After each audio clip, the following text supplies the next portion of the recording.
The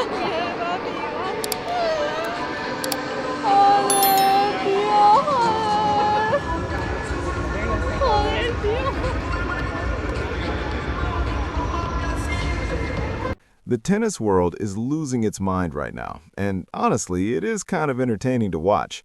Everyone with an opinion and a social media account is screaming at Alexandra Eala to fire her coach and bring in some big name from the celebrity coaching circuit. But Eala, who is only 20 years old, is doing something that almost nobody in professional sports does anymore. She is thinking for herself, staying calm and refusing to play along with the circus. And that is exactly what is making everyone so uncomfortable. Before we get into all of it, I want to ask you something. Do you think loyalty is actually a strength in modern tennis, or do you think Eala is being stubborn by sticking with Joan Bosch?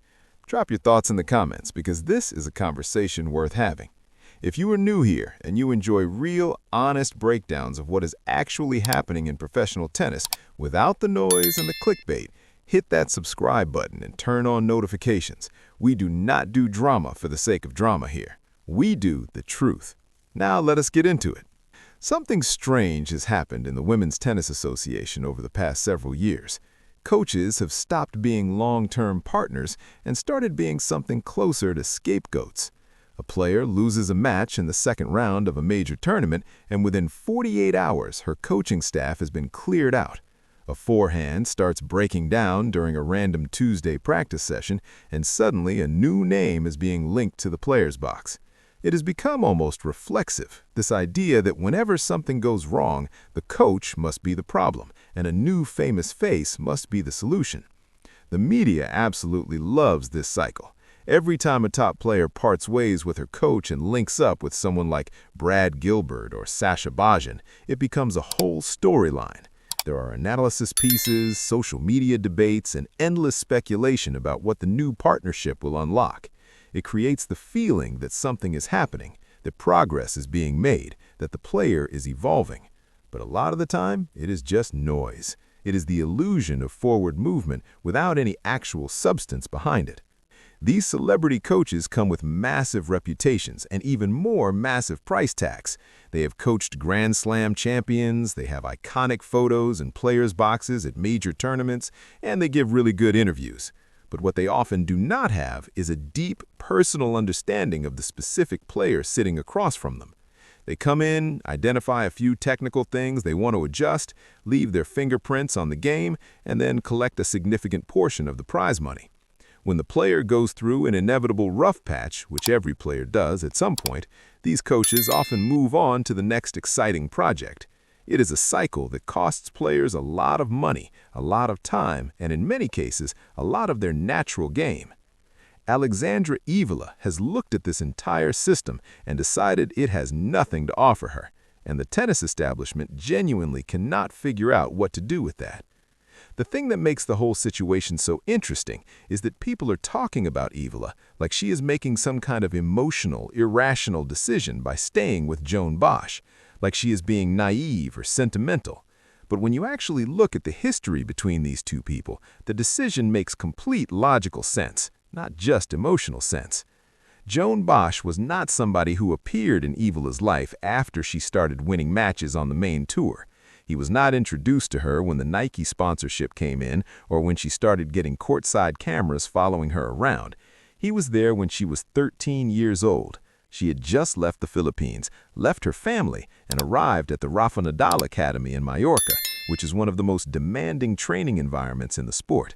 5 hours of training per day, academic work on top of that, and the constant pressure of performing in front of coaches and scouts who were evaluating her future. Joan Bosch was the person standing on the other side of the net through all of that. He watched her struggle. He watched her push through exhaustion and doubt and homesickness. He was there during the sessions that broke her down and the sessions that built her back up. He was not there because she was famous. He was there because it was his job to turn a talented 13-year-old from the Philippines into a professional tennis player, and he took that job seriously. That kind of history creates something that cannot be manufactured with a contract or a press release. It creates genuine trust. And in professional tennis, trust between a player and a coach is actually quite rare. Tennis is one of the most isolating sports in the world.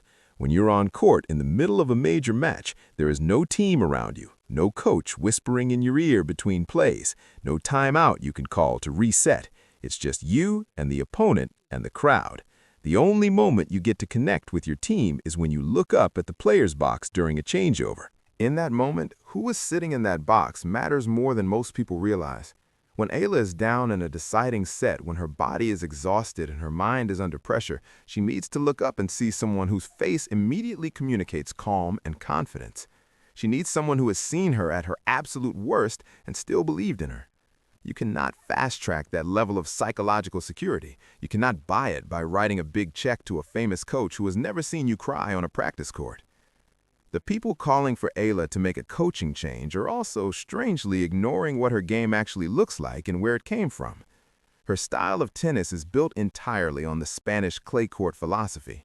Heavy topspin, patient point construction, physical dominance in long rallies, and an absolute refusal to give away easy points.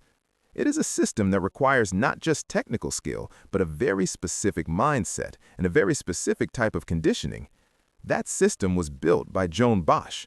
It is the same system he has been teaching at the Nadal Academy for years. It fits Eala perfectly because it was essentially designed around her physical strengths as a left-handed player with serious power and endurance. We have watched her drag tour veterans into long, grinding matches and come out on top. We have watched her take someone like Jessica Pegula, who is a physically strong and experienced player, to the edge. That does not happen by accident, and it does not happen because of a flashy coaching hire. It happens because the game plan is smart, the execution is disciplined, and the player trusts the system completely. If she brought in a celebrity coach tomorrow, the first thing that coach would want to do is make changes. That is just how these partnerships work. The coach needs to justify their involvement, so they find things to tweak. Maybe the grip gets adjusted, maybe the serve toss gets reworked, maybe the tactical approach gets overhauled, and suddenly a game that was working brilliantly starts going through an adjustment period right in the middle of what should be the most important years of her career. The risk is not theoretical. We have seen it happen to other players repeatedly. There is also the question of the pressure Eala is already managing. She carries the weight of being a national hero in the Philippines. There are millions of people back home who are following her every match, who want her to win Grand Slams, who see her as a symbol of what Filipino athletes can achieve on the world stage. That is a beautiful kind of support, but it is also a heavy thing to carry. The last thing she needs on top of all that is the added instability of having to build a new relationship with a coach while competing at the highest level of the sport. Her camp right now is stable. There is no internal drama, no clash of personalities, no conflicting voices telling her different things about her game. It is just her and a coach who knows her inside out, working on the things that need to be worked on and preparing for what is coming next. That stability is not a small thing. It is actually one of her biggest competitive advantages, and it is one that does not show up in any stat sheet. People point to the idea that she apparently turned down a significant offer from a well-known celebrity coach and act like that is a scandal, like she must be confused or poorly advised. But think about what that decision actually reflects. She looked at a very large amount of money. She looked at the prestige of that name in her corner, and she decided that neither of those things was worth more to her than what she already has. In a sporting world where almost every decision eventually comes down to money and optics, that is genuinely rare. It says something real about who she is and what she is building. Her grandfather taught her something when she was growing up in the Philippines, playing on public courts before anyone outside her family knew her name. The lesson was simple. You do not abandon the people who built the house just because you finally got an invitation to the mansion. Joan Bosch helped build the house. He put in the work when there was no mansion in sight, when it was just a young girl from Manila trying to survive the Nadal Academy. Walking away from him now, at the moment when everything they built together is starting to pay off, would not just be disloyal, it would be strategically foolish. The experts who talk about the need to go to the next level with a bigger name seem to assume that the next level is a destination you can only reach with the right famous person sitting in your box. But the history of tennis actually tells a different story. The players who reach the very top and stay there for years are almost always the ones who have stability at their core. long-term coaching relationships, consistent teams, and environments that allow them to focus entirely on their game without constant disruption. Rafael Nadal himself is the obvious example. He did not spend his career bouncing between famous coaches looking for an upgrade. He built something real and he protected it. Eala is doing the same thing, and she is doing it at 20 years old, which requires a level of self-awareness that most people do not develop until much later in life, if at all. The media wants the headline. They want the drama of a high-profile split and an exciting new partnership to write about. But she is not interested in giving them that. She is interested in winning Grand Slams, not generating content. There is something else worth saying here. If Eala eventually wins a major tournament with Joan Bosch, the credit will go to her and to the work they did together over years. But if she wins with a celebrity coach, watch how quickly the narrative shifts. The coach will be credited with the transformation. He tweaked her serve. He changed her mentality. He unlocked a new level. That is how it always goes. She is not giving anyone the chance to take ownership of what she builds, because she knows exactly who did the work, and she has no intention of rewriting that story. The revolving door coaching era in women's tennis is going to look very different in hindsight. A lot of talented players are going to be remembered as people who had the raw ability to win majors, but never quite got there because they kept disrupting their own development, chasing a magic fix that did not exist. Eala is positioning herself to be the exception. She is the one who stayed in the library doing the work, while everyone else kept rearranging the furniture, hoping something would change. She is not afraid of development. She is not scared of hard feedback or honest conversations about what needs to improve. What she is refusing to do is mistake disruption for progress.